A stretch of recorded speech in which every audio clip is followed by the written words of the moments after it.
Hello everyone and greetings from the beautiful Loire Valley. I have been in the region all week, and as part of some of the things that I had on my plate this week, I had the pleasure of leading a masterclass for a number of international journalists as part of the Wines of the Loire Valley's international press trip to the region.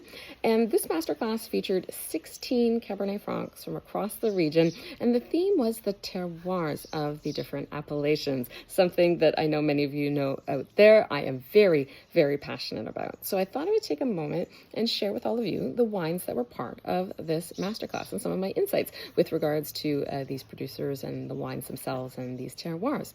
So we started in the east in Touraine, featuring Chinon, Bourgueil, and Saint-Nicolas-de-Bourgueil. And what is unique and what is common about these three appellations is alluvial soil. So while we do find slopes across these three appellations, their terroirs are indeed dominated by alluvial soils. So we started in Chinon, and we started with the Domaine de la Roche-Honneur, their 2023 Chinon. This producer was new to my radar in advance of this master class. I had a great exchange with Stéphane the Vigneron in advance of the class to learn more about his work. He's based in Savigny-en-Véron, and this cuvée, what I loved about it was very classic Chinon Rouge. So it had silky tannins, that delicate herbaceous undertone, great freshness, great buvabilité, great drinkability as well. Super classic, really, really delicious. Then we went into Cravant-les-Coteaux for another Chinon from the alluvial soils. This is from Domaine du Doulaye. They are in Cravant, as I mentioned. And what's interesting about this cuvée, this is their Chinon Rouge from 2020. And this is actually coming from an interesting part of Cravant in terms of the alluvial terrace. There's actually a little bit more clay in the topsoil and subsoil. And that gives this wine a little bit more presence, a bit more structure, and a little bit more density through the middle palate. This is definitely a age-worthy expression of Chinon from the alluvial terrace, kind of in the same lines of Les Crézeaux. For any of you out there that know Berdin-Baudry's Les Crézeaux, that is kind of in that camp. Then we went to Bourgueil, and we started with the Domaine du Petit Bondieu.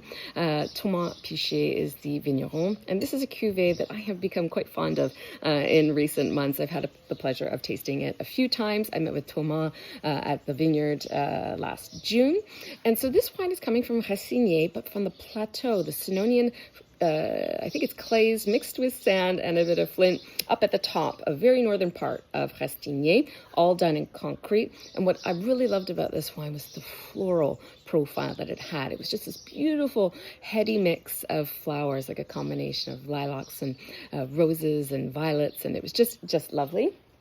Then we went to the slopes in Saint-Nicolas-de-Bourgueil, and we headed to En Grande Touraine for the Domaine Neu, and this is their 2020 Bourgueil from Brunetière. Now, if that lieu-dit sounds familiar to some of you out there, you are indeed correct, because there are a number of vignerons that have parcels here, including Domaine de la Chevalerie, for example. And what I enjoyed about this was we're dealing with clay limestone soils, the impact of the Middle Tronian tuffeau chalk specifically. And I love the way the clay presence came through in this. Like the way there was some beautiful structure to the mid-palate. The tannin texture was super velvety. Then it had great tension from the mind the church bells. We are in France after all. So this had just that right balance of structure and density from the clay, and also tension and backbone from the tuffeau chalk. Then we went into Saint-Nicolas-de-Bourgueil.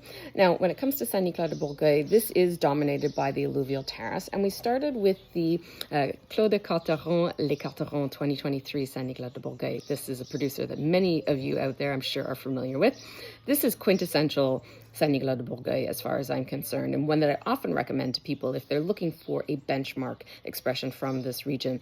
Beautiful, supple, silky tannins, just a nice ripeness, a roundness. It has that great digest character as well. Super, super delicious. Then we did taste a wine from the slopes in Bourgueil, which is interesting because about 35% of the vineyards in Saint-Nicolas-de-Bourgueil are on the slopes. So we don't see too many wines coming from the slopes, but the one that we talked about was the Domaine de la Côte their L'Envolée, and this is the 2020 vintage. And this is a really beautiful expression. It's coming from the westernmost part of Saint-Nicolas-de-Bourgueil. It actually had a little bit more new oak. It was the only wine in the lineup that had some new oak influence. And I thought the new oak on this was really beautifully integrated.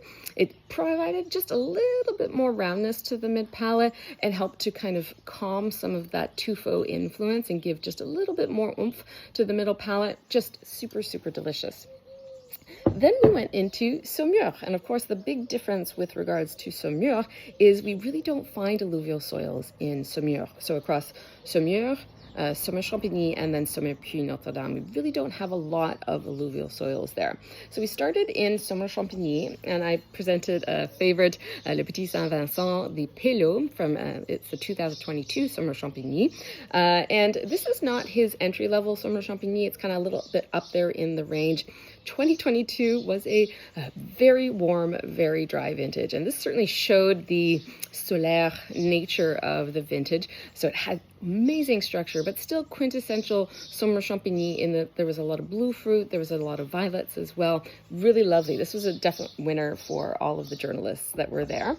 And then we had the pleasure of talking about one of my favorite subjects with regards to Saumur-Champigny, which is the Lacustrine limestone. So Saumur-Champigny is dominated by the Turonian tuffeau chalk, but there's a little pocket of Lacustrine limestone around the hamlet of Champigny in the commune of Suzé-Champigny. And we showed the Clos des Cordeliers, their Cuvée Prestige. And this is coming from those Lacustrine limestone soils.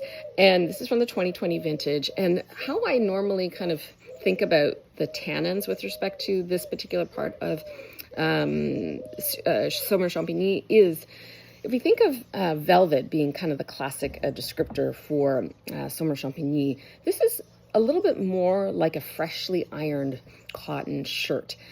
If you think of like the shirt would still be soft, but there's also a certain stiffness. So I find that the tannins present with a little bit more rigidity. There's still plenty of flesh there to work with those tannins, but that's how those tannins kind of hit for me in this particular style from Saumur-Champigny. Then we went into Saumur, and I presented the Domaine de la Renière. This is Thibaut Mas. This is his vineyard. I had the pleasure of meeting with Thibaut earlier this week, and this is his Saumur Rouge from 2023. I adore this wine. This, for me, was like quintessential spring Cabernet Franc. Beautifully floral, had really soft kind of herbal undertones to it as well. You could put a chill on this, and this is exactly what I would be drinking on a day like today. And then we went into, we stayed in Saumur, but we went to Domaine de l'Enchantoire. And this is their, forgive my pronunciation, their L'Îlot des Biches from 2022. This is one of two wines that had a whole cluster impact, 50% whole cluster from this. And this is coming from the commune of Volbenay, but this is their Saumur Rouge. And it was actually one of my favorite wines as a tasting. It had that beautiful kind of core of sweet cherry fruit in the middle. So there was a little bit of that kind of carbonic maceration kind of element to the middle palate, but it was just really beautiful. Super easy drinking, had this kind of cool energy about it. Really, really lovely, especially from 2022, which was such a big vintage. I was really, really impressed by the freshness of that particular wine. Then we went into Puy-Notre-Dame. I had the pleasure of being introduced to Isabelle Suire. This producer is new to my radar and new in my headspace as far as because she's based in Berry, which is a little commune southeast of Brezé. This is her 2022 Saumur Puy-Notre-Dame. This wine was a knockout, and I tasted this earlier this week, and it just kept getting better and better and better, and it was just so delicious. Then we moved into Manoir de la Tête Rouge. This is their Tête de l'Art from 2000, and I believe this is 20. And what I loved about this wine, so this is again Puy-Notre-Dame. This is an interesting appellation, an interesting part of the Loire Valley, and it's still an appellation I'm getting to understand a little bit, but the wines generally present with a lot more structure, more power, more concentration as well. And this Tête de l'Art kind of means stubborn in French, and Guillaume and Audrey mentioned to me that they said that they named this wine this name because in its youth this wine tends to be a little bit stubborn, so it was a little bit tight, a little bit closed, but you can see where this wine wants to go in terms of just that ageability, and it has lots and lots of life left in it, and it's only going to get better from here. And then we rounded out our tasting in Anjou. So, of course, Anjou, we are familiar with basically the collision of the Massif Marocain and the Paris Basin. And so this is where those limestone soils start to meet those metamorphic soils, those schists and those sandstones, and they all kind of meet in Anjou. So we tasted 4 wines from Anjou, and the first being the Domaine Bois Mosé, and this producer is new to me as well. This is from 2023, they're Les Terroirs Rouge, and this is the name of the lieu-dit. This was delicious. So this is actually coming from similar soils to what we find in Saumur-Champigny. They're these Sinonian red clays and mixed with sands, and they're deeper soils. And I really love this. It was just a really classic expression of Anjou Rouge, and it did present with a little bit more of that Anjou Rouge character. So there was just this little kind of slight impact of schist, not super intense, but it just was really, really lovely. It had a nice spiciness to it as well. And then we did the where is it here? Oh, Fif Noir. So then we did the Fif Noir Somnambule. This means sleepwalker for those that are curious.